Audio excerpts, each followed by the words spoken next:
What's cracking, yo? Welcome back to Boo TV. Appreciate you for stopping in. Like, comment, subscribe, hit the bell, stay notified, and let's get into the topic for today. History will not be made this year as far as a team coming back from being down 3-0 in a NBA series. The Miami Heat went into Beantown on Game 7, demolished the Celtics 103-84, and to be honest, once Miami went up by a sizable margin, the Boston Celtics really never got back in the game. Never got back in the game. So big congratulations, really big congratulations to the Miami Heat after losing 3 straight games and having to go into Boston for Game 7. Never got too low. Never let anything affect them. Never felt like the pressure was unsurmountable and there was so much buildup that they couldn't carry it anymore, and then falter under the expectations or the fear of possibly being the first team to ever lose a series after being up 3-0. None of that got to them. They spoke confidently after their Game 6 loss, especially Coach Spo. And they went in there and handled business. So big shout out to the Miami Heat. And I'll be the first to tell you, I was wrong. I thought Boston will pull this off. I absolutely did. After the Celtics went down 3-0, I still didn't feel like Miami Heat would absolutely win. I was like, I had my reasons. I said, I think Boston still got a chance because I just think they're the better team. Then they ripped off 3 straight. And I was like, yeah, they're going to do this. They're going to come back home and they're going to do this. And they did it. And I was wrong. Shout out to all those people out there, too, that even after Miami lost those 3 straight games, they still had the confidence and still felt like Miami was going to come in here in Game 7 and win. And I've seen quite a few people say that with absolute confidence, like there was no doubt. I expect everybody in Heat Nation to speak that way or feel that way, but people that don't even live in Florida, don't even live in Miami, still felt like Miami Heat was going to come in here and win. And they had their reasons.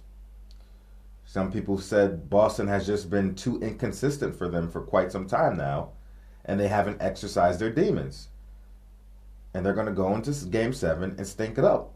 I've heard quite a few people share that sentiment, especially seeing how the Boston Celtics ended Game 6, not winning the game but trying not to lose the game. They said Boston Celtics demon showed its ugly head again, and I do not trust them. And I trust the Miami Heat, which are a more consistent and gritty team. And you all were right. Were absolutely right. So shout out to y'all. Well, you had every reason to switch positions. Every reason to be like, you know what, never mind. I'm going with Boston. Which a lot of people flipped. Some of them didn't flip until after Game 6. And after Game 6, a lot of people were like, you know what, Boston got it. Flip. Momentum on their side. Miami lost their momentum. I don't see them winning. But shout out to y'all that stuck with it. And, both sides had their reasons, legitimate reasons to feel the way they felt. But shout out. Because it would be hard not to sway from that. Y'all stuck with them. So shout out to Miami Heat, and for everybody that predicted this series, especially stuck with the Miami Heat prediction, even after, squandering that series lead. They ended up getting the job done. Getting it done. Only the second 8th seed in NBA history to reach the NBA Finals, if I'm not mistaken. They were a play-in team. Now they're in the finals. And there's context that can be added to that. There's some things going on. I'm not going to get into it. Shout out to the Miami Heat, man. One thing I said, even though I did predict Boston to win this series, expected them, and, like I said, double down on Boston winning in Game 7. One thing I did say in my last video, I said, if the Miami Heat want to give themselves the best opportunity to win this game, Jimmy Butler, more than anybody, is going to have to be the best version of himself or something close to the best version of himself. And Bam Adebayo will need to be that too, especially going into Beantown. And you know the deal with the other players, the non-superstar players, the role players, they may not show up on road games like they may at home games. And Jimmy Butler showed up. He was, I wouldn't say he was the best version of himself, but I think he was something close, definitely something close to the best version of himself. Bam Adebayo, honestly, didn't show up yet again. But Caleb Martin showed up big time. Big time. Arguably the best performer on the Miami Heat. And I talk trash about Duncan Robinson. I still don't like the guy that much. About Duncan Robinson last episode, how he has been mostly a disappointment, especially in high leverage moments, ever since the Eastern Conference Finals or after the Eastern Conference Finals in the bubble. But Duncan Robinson showed up, was a marksman, I guess made up for those two huge threes he missed in Game 6. Robinson showed up off the bench. I gotta keep it real. The Miami Heat came in here, put the game away, put their stamp on the game and on the series early. And there was really no looking back. They had control for most of this game, complete control. They were in the driver's seat. Jimmy Butler, 28 points, 7 rebounds, 6 assists, 3 steals. Caleb Martin, like I said, big time. 26 big points, 10 rebounds, 3 assists, 1 steal, 4 for 6 from three-point land, 11 for 16 overall. Adebayo, like I said, 12, 10, and 7, 4 for 10 from the field. Didn't like what I saw overall from Bam, but at points he made some key buckets and some hustle plays. Vincent, 10 big points. Struss, 8 points. Robinson, 10 points, 4 for 6 from the field, 2 for 3 from three-point land. And, I don't think Kyle Lowry is going to really get mentioned in this game, but he had 7 points, 7 rebounds, 5 assists. Doesn't scream at you. But Kyle Lowry did an excellent job in this game with just, 3 for 6 shooting. But I felt like he was, usually like he is, scrappy, good energy, good defense, definitely good energy on both sides of the floor. Like the pressure he was putting on Boston. And I just felt like the team thrived when he was on the floor more than anything. What was his plus minus, by the way? Because it had to be high. Yeah, best plus minus on the team, plus 26. And I just felt like he had an impact on that game, even though the stats wouldn't show it. The Miami Heat did not waver at no point. They felt confident. Butler was guaranteeing victories. They were deflated immediately after the results of Game 6 in the locker room, from what I've heard, reporters say. They weren't worried about it. And then they had the extra motivation going for them that, hey, we're not going to be the team. Coach Spo, you're not going to be the coach to be on the wrong side of history on a team coming back in a 3-0 series. We cannot let that be us. We cannot. And because we cannot and we will not, we spoke that into existence. We will not. We are going to win. I would have loved to see it, just to say I witnessed it, but doesn't look like it's going to happen. And this was the best opportunity that I can remember in my lifetime where a team had a legitimate chance to do this, but it didn't happen. Boston Celtics fans, or people in general really, I don't want to hear no excuses for the Boston Celtics. Zero. Yet again, they came out. Just horrible execution, like many people said on my channel too. They are exercising. They have not exercised their demons. I do not trust them. They are too inconsistent. You guys were absolutely right. No excuse, especially I don't want to hear about Jayson Tatum's ankle. I don't want to hear it. Oh, looks like I heard him on the broadcast. It looks like Jayson Tatum's ankles really affected him. Shut up.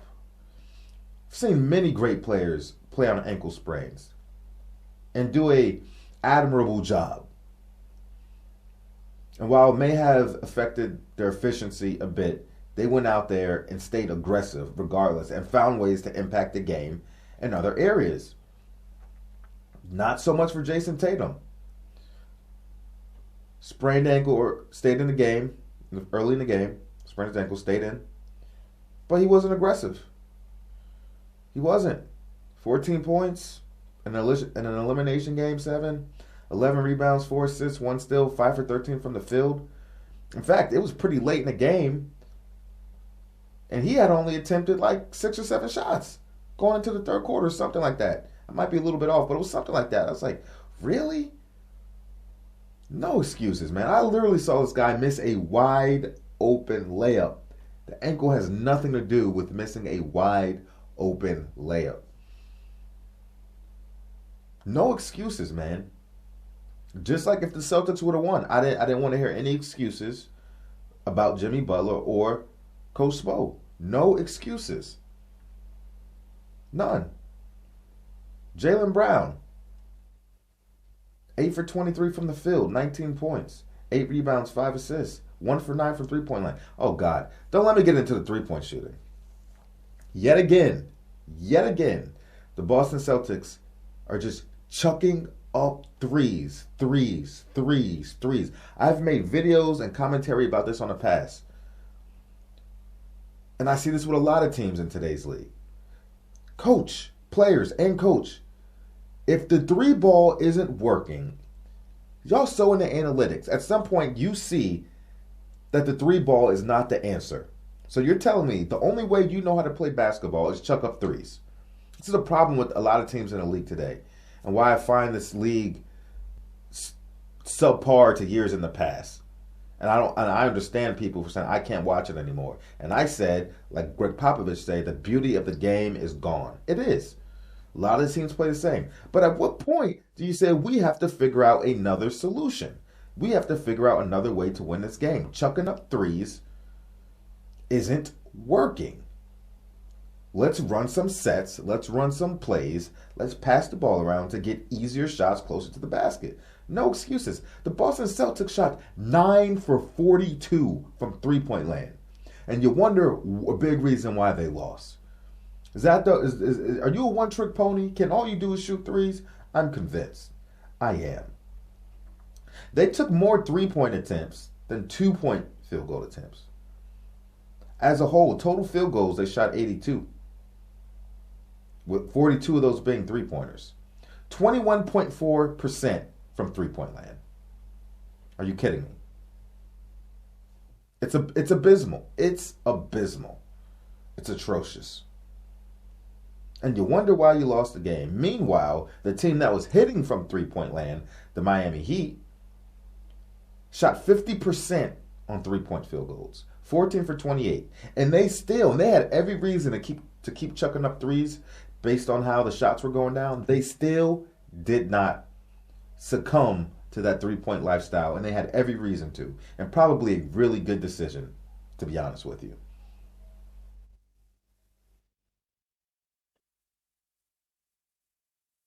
Abysmal. Horrible coaching and horrible,